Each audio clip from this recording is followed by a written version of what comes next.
কার্তুজ সহ আটক করা হয়েছে একজনকে। শহরের প্রাণকেন্দ্র ধর্মতলা, সেখানে বাস স্ট্যান্ড থেকে কার্তুজ উদ্ধার করলো এসটিএফ।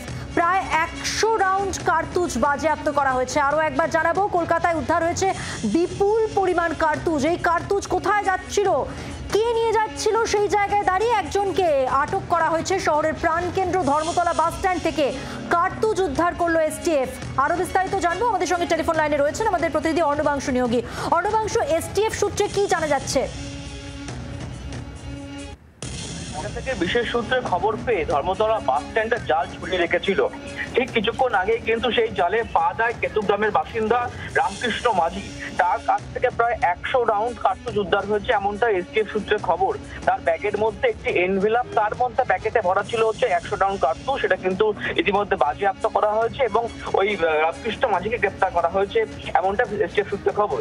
তারা যে কোথা থেকে আসছিল যেমনটা জানা গেছে, তার পকেট থেকে বাসের টিকিট পাওয়া গেছে, সেই টিকিটে তাকে মেছেদার উল্লেখ রয়েছে এবং তিনি কোথায় যাবেন সব থেকে বড় প্রশ্ন এটা, সেই বিষয় কিন্তু তাকে লালবাজারে নিয়ে গিয়ে জিজ্ঞাসাবাদ করা হবে, এমনটা এসটিএফ সূত্রে খবর পাচ্ছি আমরা। ধন্যবাদ অর্ণবাংশু। কথা বললাম প্রতিনিধি অর্ণবাংশু নিয়োগীর সঙ্গে। এবার কথা বলবো আমাদের আরেক প্রতিনিধি সরাসরি রয়েছেন রক্তিমা দাস, তার সঙ্গে। রক্তিমা, কলকাতায় উদ্ধার হয়েছে বিপুল পরিমাণ কার্তুজ এবং সেই সঙ্গে একজনকে আটকও করা হয়েছে। যাকে আটক করা হয়েছে তার সম্পর্কে কি জানাচ্ছে এখনো পর্যন্ত এসটিএফ সূত্রে, কি খবর রয়েছে তোমার কাছে?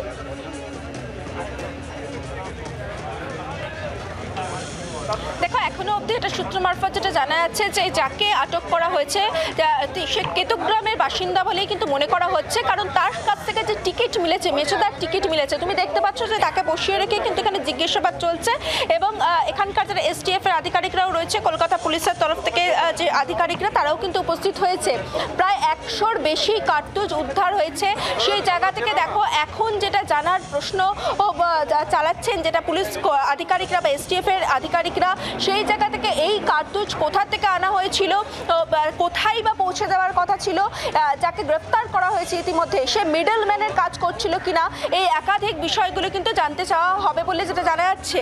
এবং দেখো, তুমি জানোই যে একেবারে কলকাতার প্রাণকেন্দ্র, তুমি যেমনটা বলছিলে মধুবন্তী, যে ধর্মতলার বাস স্ট্যান্ড থেকে তাকে গ্রেফতার করা হয়েছে এবং সেই জায়গা থেকে আগে থেকেই পুলিশের কাছে কিন্তু খবর ছিল। দেখো, ও সেক্ষেত্রে শুধুমাত্র কার্তুজ নাকি সে কি আগেও এই ধরনের সাপ্লাই করেছে কিনা, কলকাতায় কার কার সঙ্গে যোগ আছে, বা কলকাতাতেই কি আদৌ তার আসার কথা ছিল নাকি এখান থেকে সে আর অন্য কোথাও যাওয়ার কথা ছিল, সেই গোটা বিষয়টা কিন্তু খতিয়ে দেখা হচ্ছে। এবং এদের সঙ্গে আর কারা কারা জড়িত আছে এই একাধিক বিষয়গুলো কিন্তু খতিয়ে দেখা হচ্ছে এসটিএফ এর তরফ থেকে। মধুবন্তী, ধন্যবাদ রক্তিমা। কথা বললাম, সরাসরি ছিলেন আমাদের সঙ্গে আমাদের প্রতিনিধি রক্তিমা দাস, তার সঙ্গে। কলকাতায় উদ্ধার হয়েছে বিপুল কার্তুজ এবং আপনারা দেখতেও পাচ্ছেন যে ধর্মতলা বাস স্ট্যান্ড থেকে কার্তুজ উদ্ধার করার পাশাপাশি একজনকে আটক করা হয়েছে, জিজ্ঞাসাবাদ করা হচ্ছে এই বিপুল পরিমাণ কার্তুজ কোথা থেকে এসেছে, কোথায় নিয়ে যাওয়া হচ্ছিল এবং যাকে আটক করা হয়েছে সে মিডলম্যানের কাজ করছিল কিনা, সবটাই তাকে জিজ্ঞাসাবাদের মাধ্যমে তথ্য জানার চেষ্টা করা হচ্ছে এসটিএফ এর পক্ষ থেকে। কলকাতায় উদ্ধার বিপুল কার্তুজ এবং এই ভারত পাক সংঘর্ষ বিরতি আবহে কলকাতায় প্রাণকেন্দ্র ধর্মতলা বাস স্ট্যান্ড থেকে এত পরিমাণ কার্তুজ উদ্ধারে স্বাভাবিকভাবেই চিন্তার ভাঁজ এসটিএফ এর। প্রায় 100 রাউন্ড কার্তুজ বাজেয়াপ্ত এবং যাকে আটক করা হয়েছে তার কাছ থেকে জানার চেষ্টা চলছে এই কার্তুজ কোথায় যাচ্ছিল, কোথা থেকে আনা হয়েছিল এবং সে আদৌ মিডলম্যানের কাজ করছিল কিনা, সবটাই তাকে জেরা করে জানার চেষ্টা চলছে এখনো পর্যন্ত। প্রাক্তন পুলিশ কর্তা সত্যজিৎ বন্দ্যোপাধ্যায় রয়েছেন আমাদের সঙ্গে টেলিফোন লাইনে। মিস্টার বন্দ্যোপাধ্যায়, কলকাতায় উদ্ধার হয়েছে বিপুল পরিমাণ কার্তুজ, আর এই আবহে এত পরিমাণ কার্তুজ মেলা এবং একজনকে আটক করা, সব মিলিয়ে কি মনে হচ্ছে আপনার?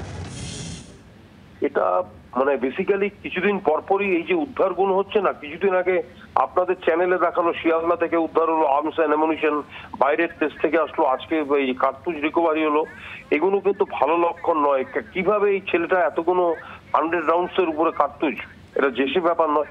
এই কার্তুজগুলো পেলো কোত্থেকে, তাকে জিজ্ঞাসাবাদ করে বার করতে হবে, তার হোয়াটসঅ্যাপ চেক করে বার করতে হবে কে তাকে অর্ডার দিয়েছিল এবং কোথায় নিয়ে যাচ্ছিল এই কার্তুজগুলো, এবং কেন এইটাকে করিডোর, বাংলা এবং কলকাতাটাকে করিডোর হিসাবে ওরা ইউজ করলো কিভাবে, এবং কোথা থেকে এই 100 পিসেস কার্তুজ, not a matter of joke, 100 জনের লাইফ।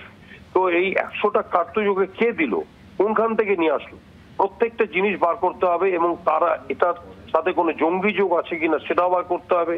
যদি থাকে তার হোয়াটসঅ্যাপ চ্যাট থেকে এবং তাকে ইন্ট্রোগেশন করে তার বন্ধু বান্ধবের থেকে বার করতে হবে যে থেকে অর্থ কে দিয়েছিল। 100টা কার্তুজের দাম অনেক, ফিনান্সকে সাপ্লাই দিয়েছিল। এই প্রত্যেকটা জিনিস ইনভেস্টিগেশনের মধ্যে আসবে। কিন্তু এটা খুব ইম্পর্টেন্ট ঘটনা, এই যে রিকভারিটা হয়েছে এটা কিন্তু নিঃসন্দেহে থ্যাঙ্কস পুলিশই করুক আর যেই করুক, এটা কিন্তু নিঃসন্দেহে ধন্যবাদ তাদেরকে দিতে হবে। কারণ 100টা কার্তুজ মানে মাথায় রাখতে হবে 100 জনের লাইফ, এটা হচ্ছে ব্যাপার। আর ইনভেস্টিগেশন পারপাসে দুটো তিনটে কথা বলি।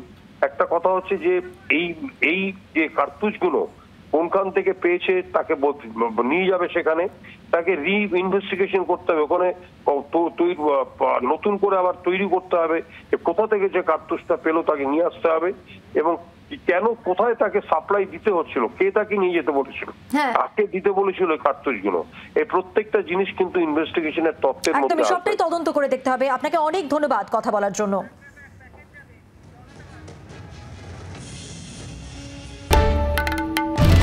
বাংলার আওয়াজ, বাঙালির আবেগ, জি 24 ঘন্টা।